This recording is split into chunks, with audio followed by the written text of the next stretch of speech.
Mi voz, estoy junto a ti, te amo, te llamo, ven conmigo a ser feliz. Yo soy ese...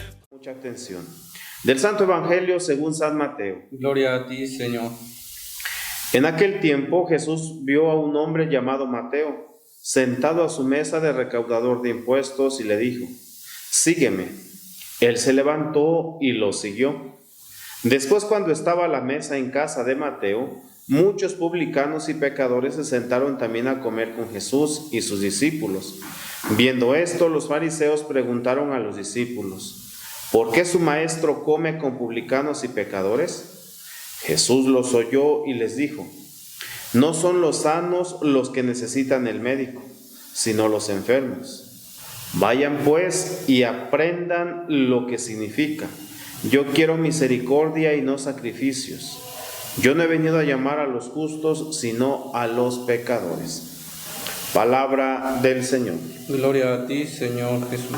Entonces, Feliciano, por favor, ayúdanos para reflexionar el Evangelio de este domingo, por favor. Claro que sí, Padre. Bueno, pues como acabamos de escuchar, hermanos, pues el Evangelio nos habla de algo muy bonito, ¿no? Que es el llamado, ¿no? Como dijo el Padre al principio, pues solo algunos tenemos un llamado, o tenemos varios llamados, dijeran así, ¿no? Unos estamos llamados a la vida sacerdotal, a la vida religiosa. Hay varios llamados o varias vocaciones, ¿no? Pero ahorita pues vamos a hablar sobre Mateo, ¿no? Que le hicieron este llamado, le hizo Jesús, aunque él dice que era un cobrador de impuestos, pero a Jesús no le importó eso. Él creo yo que vio con esos ojos internos, ¿no? Más no lo vio con esos ojos corporales, digamos. Vio lo que tiene Mateo por dentro, no vio lo que tenía por fuera. Y pues ese es el llamado que él hizo. Le dijo: ven, sígueme. Aunque él era, bueno, antes los que eran cobradores de impuestos, pues lo llamaban como pecadores de cobradores de impuestos, ¿no? Así los llamaban antes. ¿Por qué? Pues por cobrar. Y ellos, para eso era un pecado. Pero Jesús, pues por eso lo llamó. Le dice: ven, sígueme. Y dice el Evangelio, una parte dice que Mateo le preparó una cena en su casa antes de que Mateo se fuera. Pero también en una parte que leí dice que no solo le preparó en su casa, sino en el corazón también se le preparó esa cena. ¿Por qué? Pues porque Mateo pues sabía lo que iba, ¿no? Que era pues a predicar la palabra o a enseñar. Es lo que muchos debemos de hacer como cristianos, ¿no? Enseñar ese evangelio, o ir a enseñar a las personas que no saben. Por supuesto. Fíjate, Feliciano, escuchando esta narración evangélica, el llamado de Mateo, con una historia no tan agradable, a lo mejor no tan bien vista por la gente de su época, es parecida a muchas historias de muchos jóvenes que también escuchan el llamado, pero que dicen: no, yo no. ¿Por qué? Porque en mi vida he hecho desorden, me he portado mal, es un completo desorden en mi vida, y a pesar de eso experimento el llamado de Dios. Pero pesa más, pareciera que pesa más la vida disoluta, la vida por el mundo, que la misma gracia de Dios, o más bien que la gracia que Dios nos ofrece, ¿verdad? En este caso Mateo, un hombre que cobraba impuestos para Roma, por supuesto, un hombre que trabajaba para Roma, siendo del pueblo hebreo, siendo del pueblo judío, trabajaba para Roma. Y no tanto el problema era ese, el que trabajara para Roma, sino que aparte de que cobraba los impuestos para Roma, agarraba dinero de eso pues para él, ¿no? Por eso eran mal vistos los cobradores de impuestos. Ahí tenemos a este hombre, también tenemos a Zaqueo, y así estos hombres que con un pasado no muy, vamos a llamarle así, no muy santo, ¿verdad? Pudiéramos llamarlo así, como para seguir a Jesús. Obviamente el Señor nos llama sin mirar lo que hicimos antes. Para Él borrón y cuenta nueva, por supuesto, pero así como a los pecadores en su momento se los dijo: nadie te ha condenado, yo tampoco, dice Jesús, vete, pero ya no lo vuelvas a hacer. O sea, nos pide el Señor un cambio, por supuesto, Nos pide el Señor precisamente que transformemos nuestra vida. Ciertamente, a lo mejor por las circunstancias de la vida, a lo mejor por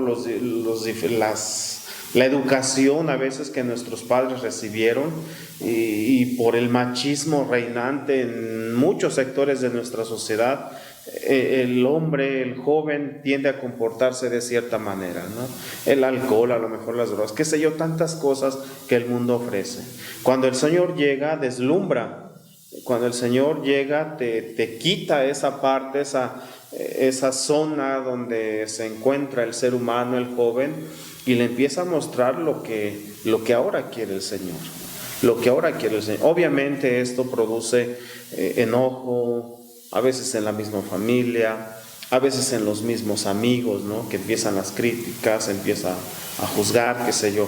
Yo les comparto alguna vez que cuando yo me empecé a acercar a las cosas de Dios, por ejemplo, me fui a un retiro y me dicen algunos de los amigos o los compañeros, alguna vez me decían, fuiste a ese retiro y te lavaron el cerebro. Te lavaron el cerebro porque ya no eres el mismo de antes. Me acuerdo que le decía a este compañero, la verdad sí me lo lavaron, estaba asqueroso, estaba puerco, deberías ir también tú para que te lo laven, ¿no? Es una situación donde ya muchas veces incomprensible para los demás, pero que te llena, te planifica como persona. Entonces, hermanos, estamos llamados a hacer esta misma experiencia de Mateo, sin importar el pasado que hayas llevado. Jóvenes, de hecho estamos ya prácticamente invitando para el preseminario dentro de un mes, en el mes de julio, a finales de julio, estaremos preparando el preseminario. Joven, que tu vida o el mal que te hayas comportado no sea obstáculo para que sigas al Señor. No quiero decir con esto que tienes que venir y ser sacerdote, no. El Señor te ofrece ciertamente una vida nueva. San Pablo va a decir, deja atrás el hombre viejo y que vive el hombre nuevo, el que resucitó con Jesús, el que venció agarrado de la mano del Señor, ¿no? Entonces, hermanos, todos estamos llamados precisamente a seguir al Señor. Hay que ser sinceros, hay ocasiones que el pecado o el mal comportamiento del joven o de la persona, del señor, de la señora, impiden que sigamos al Señor. Pero ese que no sea obstáculo, que venza la gracia, que venza la verdad. Los hermanos están invitados a que sigamos al Señor de cerca. Después de todo lo que dice ahí, termina el Evangelio diciendo esto: yo quiero misericordia y no sacrificios, amor, comprensión entre nosotros. Sigamos al Señor de cerca con esta dinámica. Sigamos al Señor de cerca con estos parámetros: misericordia, no sacrificios, ¿verdad? No queremos decir que ya no lleven a la iglesia flores o veladoras, o que ya no vayan de peregrinos. No, pero no nos olvidemos del amor, de la misericordia. No nos olvidemos de la gracia que nos hace incluso ser hermanos. Entonces, hermanos, nos da mucho gusto seguir con ustedes reflexionando el Evangelio, por supuesto, y los saludamos a todos ustedes que nos siguen a través de la página oficial del seminario. Pedimos la bendición de Dios. El Señor esté con ustedes. Y con tu espíritu. La bendición de Dios Todopoderoso, Padre, Hijo y Espíritu Santo, descienda sobre ustedes y permanezca para siempre. Amén. Quédense en paz, hermanos. Un abrazo en nuestro Señor Jesucristo. Nos vemos en misa el día de mañana. Escucha mi voz.